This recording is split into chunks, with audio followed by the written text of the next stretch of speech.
Welcome to the show, Lenny. This is the Cash Flow Cafe podcast here.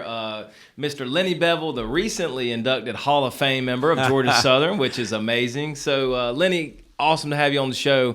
In 1 minute or less, tell us about yourself. Well, first of all, thanks for having me, Paul. Very excited to be here today. Tell a little bit about my story, and most importantly, tell about some things we got going on here at Georgia Southern. But a little bit about me. I grew up in Savannah.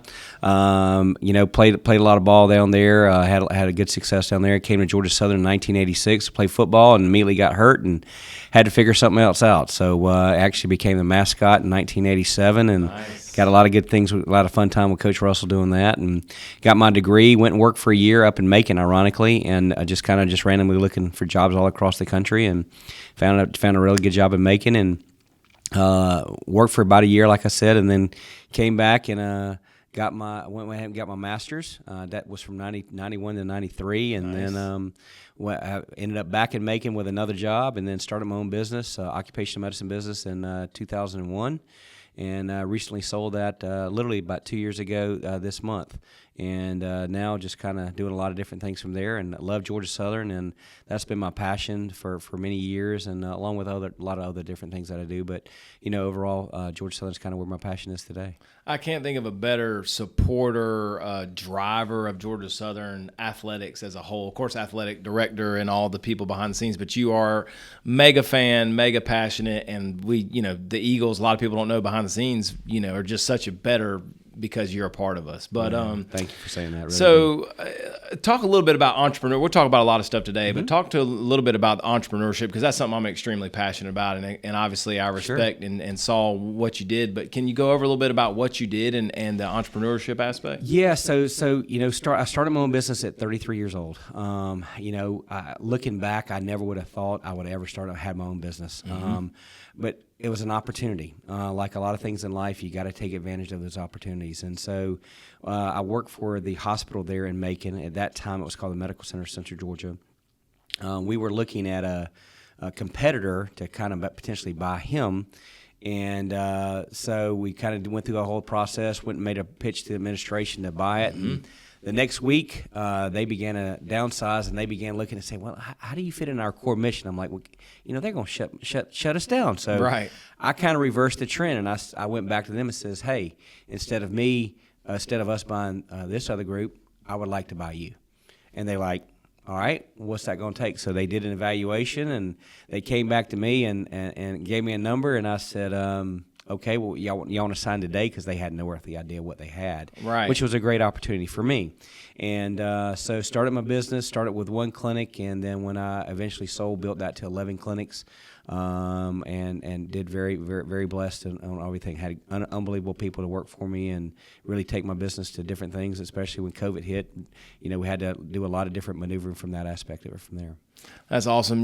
One of the things I heard, and you tell me your entrepreneurship story was that they didn't really know what they had. When I got involved with PMG Rental Company, there was only like 100 properties at the time. We're up to 1,500 now, but there was no website, there was no marketing presence, there was all these things that I was like, man, if I could just get hold of it and kind of interject my ideas. And it's kind of like you're not taking advantage, but you're the driver and you have a bunch of ideas. And that's the coolest thing to entrepreneurship to me, is like they didn't really know what they had. You did, boom, and you just took off like a rocket ship. Well, that, and again, like anything else, Paul, you hit the nail right on the head.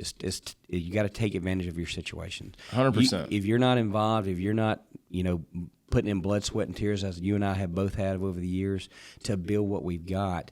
A lot of people get into business now and they think, oh, it's easy, I deserve this, I deserve that. You basically deserve nothing. If you want to grow and you want to prosper, you've got to do it yourself. Either with a current company that you're in, if you want to be with that current company, you've got to really put in the effort to grow and develop. That's all on you. That's right. And again, nobody's given us anything. Nobody's done anything. At the end of the day, you got to work your tail off in order to be successful. Go take it. Take action. Absolutely. Everybody's got to realize that that's what it's all about nowadays. And again, I see a lot of young people now They want lots of money coming out of college. They want this. They want that. Yeah. Okay, that's great. But at the end of the day, what are you going to do? And again, as I tell my youngest son, he and I are doing a little business venture together right now. No money in means no money out. You want to make more money, you got to produce more money. That's what it's, you got to get out and you got to grind and owning your own business and being an entrepreneur, it's not 9 to 5.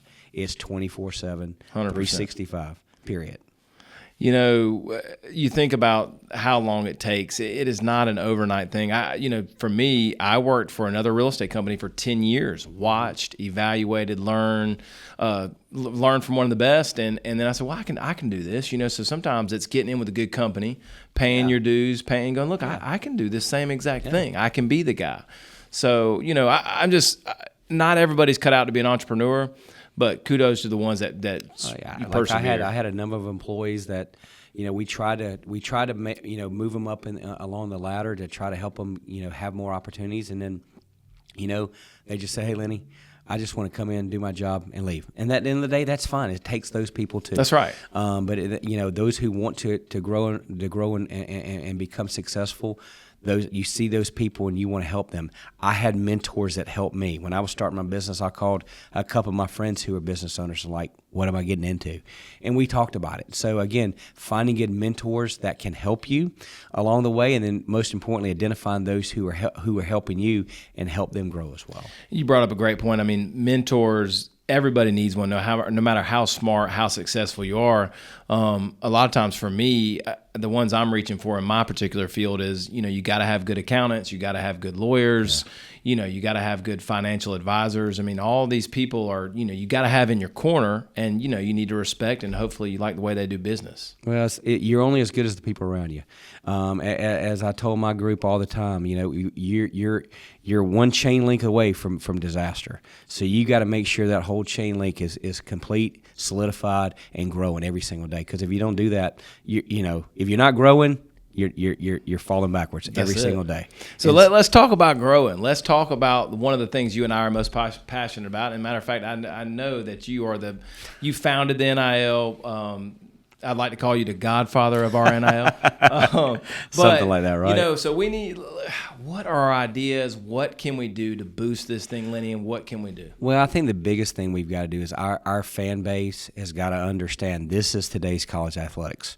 It's NIL or bust. And those who are prospering in every single sport, you look at every single sport across not only the Sun Belt, but across the country, you look at those teams are the ones that are being successful because as you heard me say to people all the time, we can have the best coaches. I believe we've got the best coaches that's ever been at Georgia Southern. I would put Coach Helton up there. A lot of people may get mad with me when I say this, as good as Coach Russell. He's that good. You see, again, USC is kind of looking at, well, how Clay was pretty good, and how good. Let's bring in Lincoln Riley. And grass ain't always green on the other side. I mean, across a great basketball, you and I know how good Coach Henry's going to be, and Coach Hanna is going to do great things. We went all across. Our volleyball teams ranked the highest it's ever been ranked. Our women's golf team's the highest ranked that's ever been ranked. So you can have all those things. You can have great coaches. You can have great administration. I think Jarrett, Chris, Dr. Marrero are as good as anybody in the country. Unbelievable facilities. I think we've spent well over $100 million in new facilities over the past couple of years here at Georgia Southern. Think about that alone. So you can have all those three things, but if you don't have the players, if you don't have the good student athletes, you're not going to be successful. And I think our fan base has got to embrace. A lot of people always say, "Well, everybody comes to me for money." Trust me, nobody comes to money asking for money more than what I get asked. I promise you. No doubt about it. And again, I've been blessed, and I love to give. So don't get me wrong about that. I enjoy doing that. We've just got to continue to get more and more of our fan base. There's 150,000+ alumni of Georgia Southern. There are 3,200 donors to the Athletic Foundation. As of today, we've got about 220 donors to the Eagle Nation Collective. In order for us, we've got to be at 2,000. That provides us sustainability. We're running a campaign, as you know, to help us get to that point. Sustainability is what NIL is going to be because, again, it's just not today. It's just not this week. It's just not this month. It's every single year we've got to do this. That's the way that's the way you're going to play ball. Our fan base has to accept that and help. As you know, Paul, we've got the ability for $1 a day. Again, you look at different things from that. Maybe give up one Starbucks coffee once a week, once a month. That makes a big deal from that aspect of it. So again, $1 a day, $30 a month can change our athletic program together. And again, it's going to take everybody stepping up to do that. And it sounds cheesy, $1. It's kind of $1 a day, but like we really. What I found in life is like a lot of times people want to give, but sometimes they really got to be asked to give. Sure. And sometimes I've got a couple ideas that we're kind of sharing back into that I hope there's a day for Southern, there's a Geechee Tech day. I really hope that we end up doing an NIL day where like, look, I go see 30 of my friends and go, look, I need you to give whatever you can afford, either $365, the $1 a day, to $1,000, and that way each year we look back and we grow this thing. Correct. Again, our Founders Club has stepped up. Our Founders Club is kind of our cornerstone of where we built the NIL. You were unbelievable when we asked you to step up to begin with to do this. We've got right at 30 Founders Club members. Those people have given a significant amount of money, with at least $10,000 a year to get to that point. We need more Founders Club members. Let's go. Well, again, I'm going to give you a stat. 78% of our membership revenue comes from our Founders Club, from 30 people. Okay, we're at Georgia Southern. It takes everybody. I'm not a whale. You're not a whale. We've been very blessed, and we've been able to give. Don't get me wrong. You and I know what you give. I know what I give, and buddy, we're doing the best we can do, and we do pretty good. That's right. We don't have the hundreds of millions of dollars like a lot of these other big schools have. Like James Madison coming to town this weekend, they've got the highest NIL out of anybody in the conference, and again, they were able to rebuild their football team because of that. So when you're looking at those 30 people providing 78% of the membership revenue, and I can't continue to do every year. You can't continue to do every year. We've got to get all of our fan base. That's why we've got to spread this out over all 150,000 alumni, or worst case scenario, every season ticket holder. Those type of scenarios from there is going to continuously to build. That's what it's going to take to do this. And our fan base has got to understand, either you support, or we will not be able to field the teams necessary to compete at the highest level that all of us want, demand, and expect. Again, you and I see a lot of people out there on the social media that let's fire this person, fire that person. Okay, let's have a hypothetical. Let's say we fire somebody. What's the first question a coach is going to ask us when they go for an interview? How much is your NIL? How much is your NIL? They're not going to ask, tell me about this, tell me about your facilities, tell me about this, that, and the other. They're going to ask, tell me about your NIL, because NIL dictates where we're going to be from this point forward. It is where we are today. I know a lot of people don't like it. Now, what do you think the percentage is of all the fans that are on there, the keyboard warriors that say, let's fire a coach, let's fire this coach? How many of those fans are given? I would say 10%? Less than I wouldn't say that high. I wouldn't say that high. Everybody's got an opinion, but you know as well as I know, if you have an opinion, if you give some financial donations to help us, not only with the Athletic Foundation or through the NIL, I promise you'll get inside information that you had no earthly idea. I know you and I have talked about this before, and again, the inside information you get to really understand where we're at and where can we be in certain different scenarios. And again, a lot of people don't want to give to NIL because it's not a donation. Well, now your giving goes directly to the Athletic Foundation and counts towards your lifetime giving, which boosts your points up some perks and stuff, those types of scenarios. So now you're able to do that. Scholarships. And again, I want people to understand NIL is not just giving these young men and women money. We're giving them the opportunity because they don't have the opportunity to get a job like you and I did in college.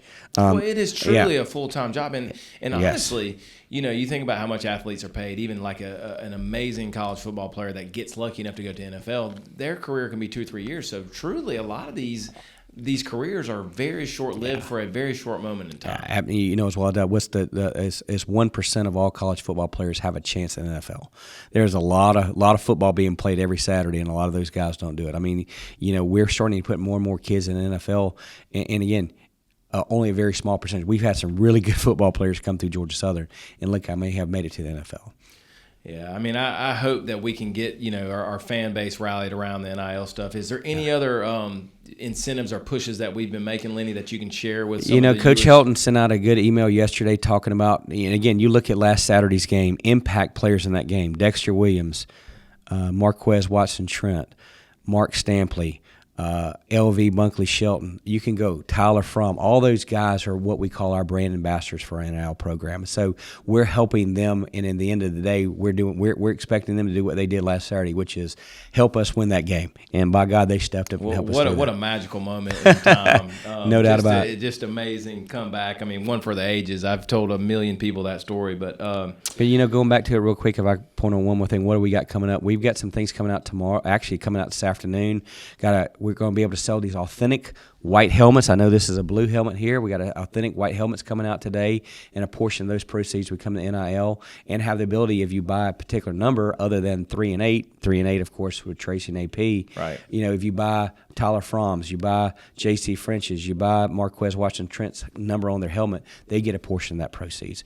In November, kind of announced here publicly on your first podcast, we've had a donor step up who wants to do a $100,000 matching program. Him and his wife have offered the opportunity to come in and give $100,000 if we can get our fan base to give $100,000. So he's going to match up to $100,000. So it's going to take all of Eagle Nation. So you talked about that day for NIL. That's going to be what we're going to be working on in November. So that's going to run the whole month of November to help us grow this NIL. I saw Tennessee did something kind of, everybody's trying to be creative, right? So I saw Tennessee announced that they're going to add on a NIL fee to each ticket. Yeah. How do you think our fan base will receive that?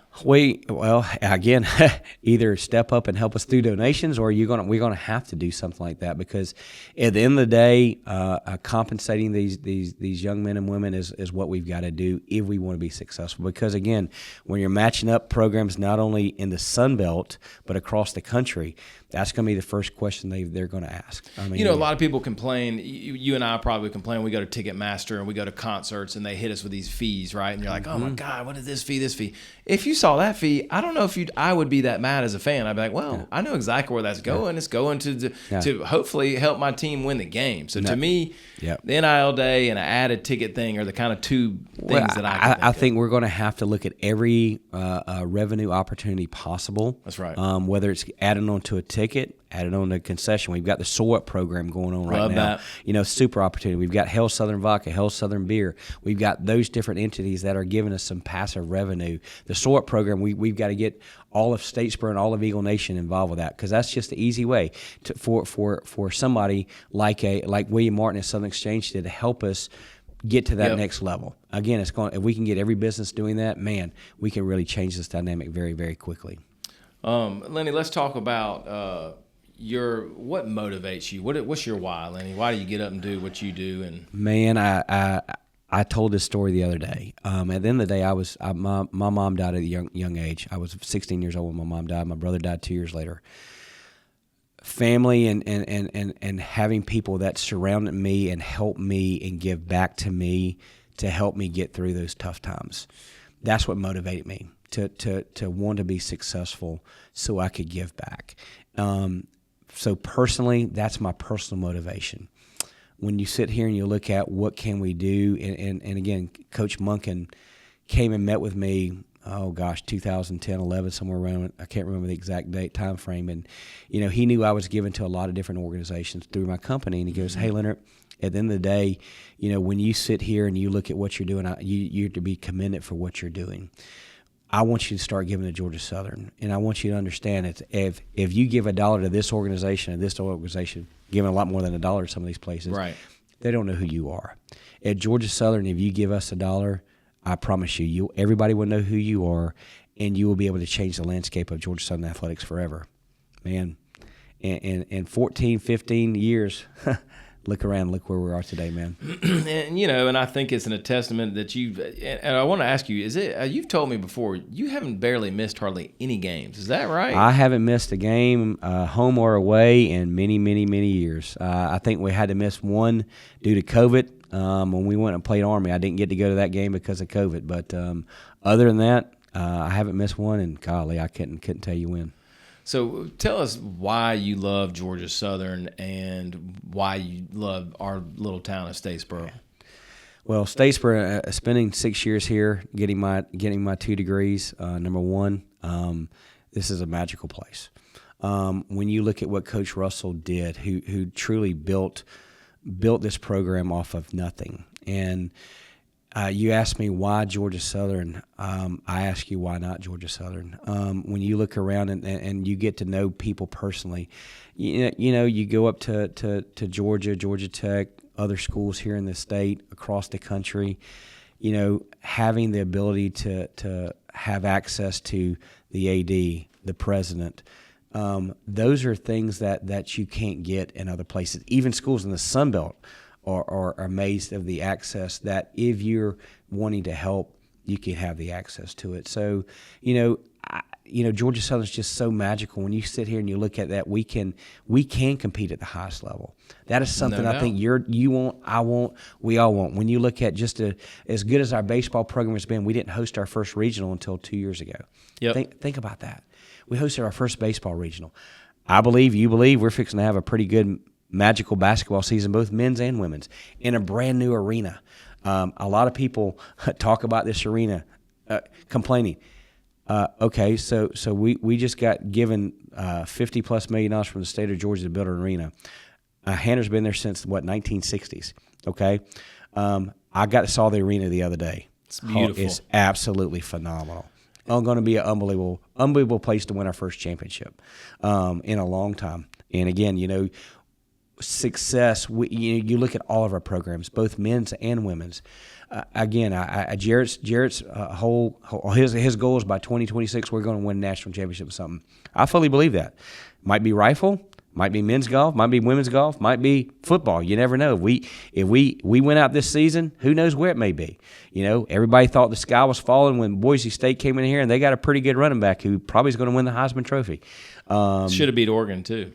Should have beat Oregon. So they are the real deal. And we were right there in the end of the fourth quarter. So I think we're so close to busting this thing open on all sports, and that's why I think you, as a fan base, you got to get involved. You have got to give. You can't, if you're passionate about it, you're going to come to a game at any point in the season. Why not go ahead and invest a little money? No doubt about it. And again, all we asking for is a little bit. And again, you look at all those different things, and you look at where can we be. Again, it's going to take everybody, man. I can't. It's not just on the backs of 30 people or 50 people. It's on the backs of everybody, and everybody would just give a little bit. You know what? If you ain't got $30 a month, give us a $20 donation, one time. Give us $10.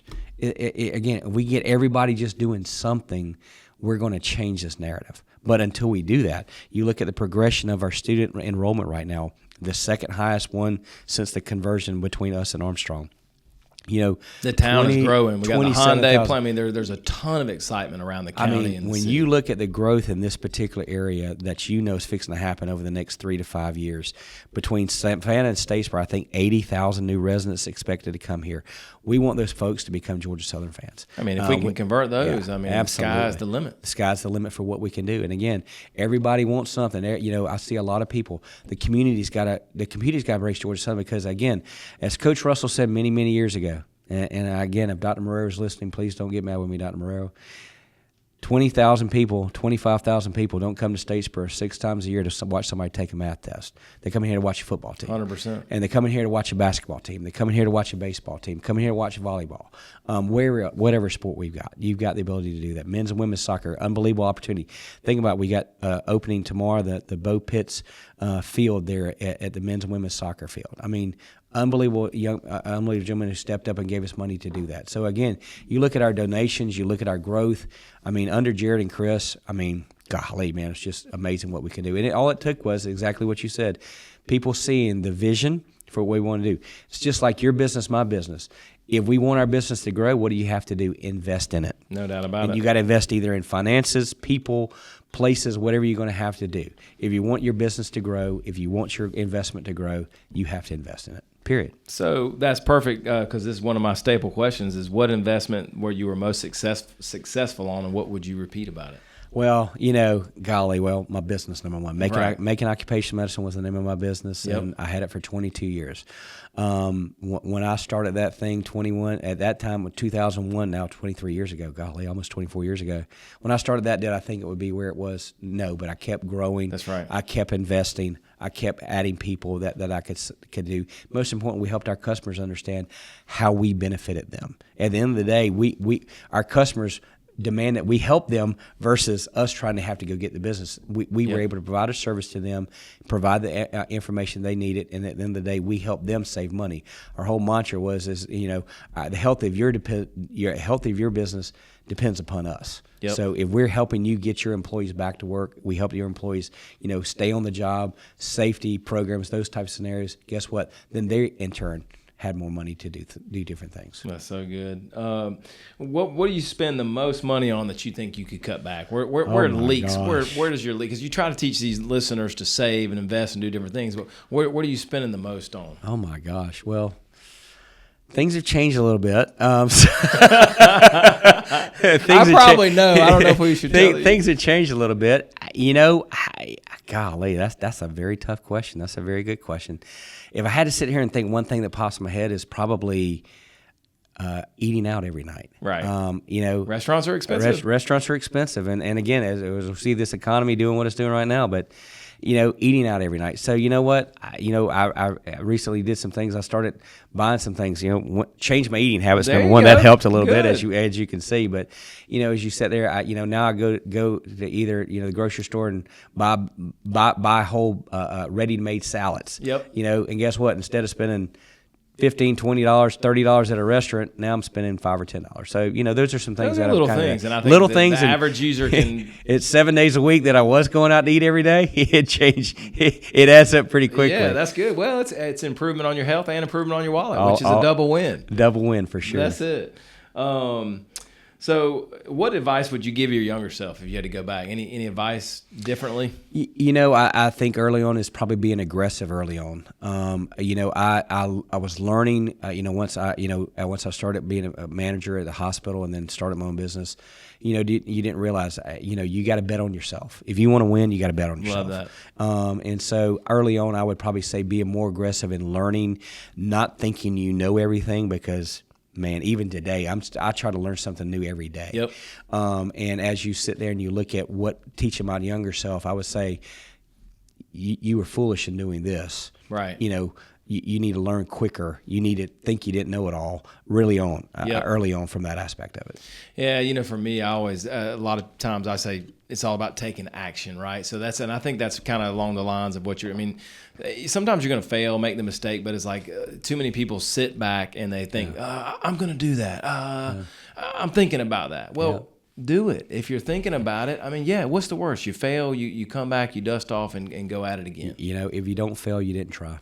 Because you're going to fail. That's no doubt. That was one thing my mentor told me early on. Leonard, you're going to fail, period. And so the key thing is next time you do the same thing again, don't do it the same way. Do it a different way. And guess what? You're successful that way. You can. And again, as long as we get to the end result, doesn't matter how you get there. That's right. You got it. But at the end of the day, if you get to that end result, you're going to be successful. So tell me about. You're awesome.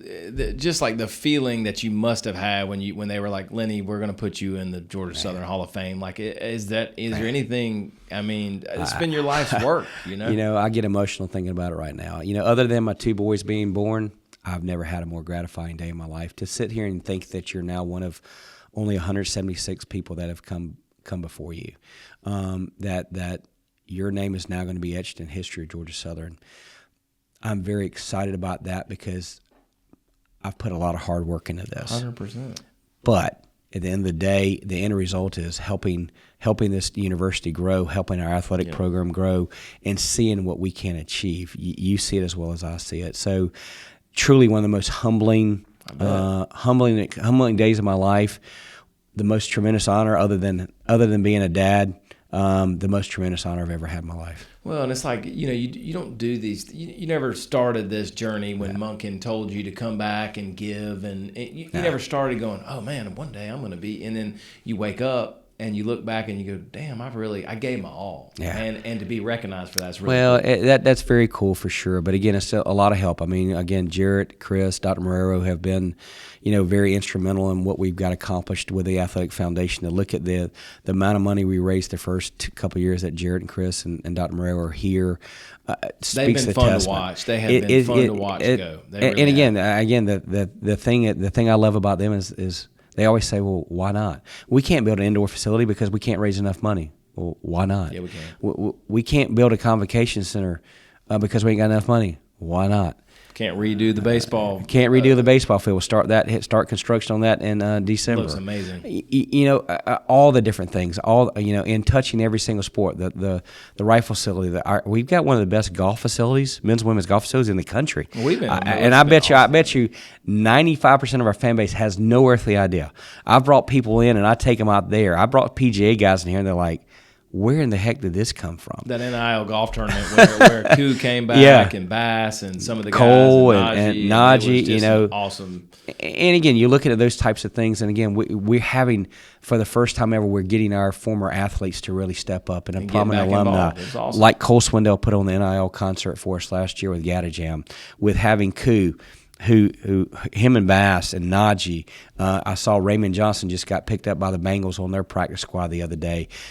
All the way down the line, you could name the list of guys. And again, we had Jarek McKinnon back in this weekend. Him and Matt Breida. What a fun game for them to go. What a fun game, and stayed to the bitter end. Right. Unlike a lot of our fan base, that's okay. But when you sit there and you look at them, the first question they asked, Leonard, what can I do? And I said, I need you to get involved. Yep. Because, again, Paul, you can say it, I can say it, but if Jarrett McKenna says it, people are going to listen. 100%. Young Wei Koo says it, people are going to listen. 100%. And so those are some things we're really working on. Cole's been very instrumental in doing a lot of things for us. Cole's fixing to do some pretty big things for us. We'll have some announcements coming that here soon. Yeah, big shout out to Cole. We appreciate you more than you know. Couple more 2 or 3 questions, and we'll get you on out of here, Lenny. How do you like your coffee? How do I like my coffee? I don't drink coffee. No don't coffee? Drink, no coffee. Where does the energy come from? Where does I have to have the coffee. You know what? I used to drink a lot of Mountain Dew, but that changed quickly when my doctor says it's time for you to get a little bit more healthy. So I drink water. There you all go. day long. So you just got the natural energy. That's what you're saying. Yeah, absolutely. My energy is let's try to win and try to build this NIL so we can continue to win. That's for sure. I love it. If winning solves everything. That's it. If you had $100,000 to invest, besides giving to Georgia Southern, what would you invest in? What would be fruitful for you to think if you had an extra $100 to invest in? Man, that's a very tough question. I probably get a little bit of your business looking at some real estate opportunities, especially around this particular area. Number one. But also too looking at ways to serve the community. Whether that's different venues, different opportunities to help the community. Because again, a successful community is going to be a thriving community, and so those are different things that I would probably look at. So I would look at those two things: real estate and the community. We probably can collide on some of that. I got some good ideas that we could do that would be big time. No doubt. All right, and the last one is, what is your number one time waster? What do you feel like gets your day that you wish you're like, I wish I could cut that out? What do you feel like you waste your time on? Yeah, this cell phone. I mean, that's everybody. Everybody. I mean, some days people say, well, Leonard, I text you. It's like, look, if I answered every single text I got every single day, I would be on my phone. There's no telling how bad. Well, I was working with a guy trying to work on my time management, even now. Right. And he was like, all right, let's count your texts. And it's like average of 195 texts a day. And I'm like, I just can't deal with it. So a lot of times unfortunately I don't sleep a lot. So I if I get 4 or 5 hours a night, I'm probably pretty good. So I start texting people back about midnight, and so when they wake up, they see my response. My phone's on silent. It's fine. You can text me anytime. It's on silent. So there you go. So I mean, golly, cell phones. They're very good because efficient. They're very efficient and keep you up to date, but they take up your time. It's a lot, and and we're all guilty. If you're a busy person and you're in business, you're going to be on your phone. So that's a gut check for me too, because I always, I don't want to, especially when I'm around my kids. Like my window is short, and I try not to be on it. But it's tough. It's very tough, especially being an entrepreneur. You got if you don't answer that text, sometimes you may lose out on an opportunity, especially in your line of business. You got to be quick, and so you got to be quick on those scenarios. So and again. I mean, like you and I talk about all the time, man, it's those things you're passionate about, you got to dedicate the time if you want to be successful. Well, Lenny, I thank you so much for coming on the show. I've enjoyed meeting you, get to know you. I've enjoyed just watching you go, and I truly believe the best is yet to come. So thanks for coming on the show. Thank you, and thank you for all that you're doing for Georgia Southern. Thank you all for doing with the Statesboro community, and most importantly, help me continue to get everybody to understand we all got to do this together. It's not the responsibility of a couple; it's the responsibility of all. If we want to make Georgia Southern be the best we can be, if you want to be the best to be yourself, you got to invest in yourself and in Georgia Southern. Hail Southern GATA. Love it.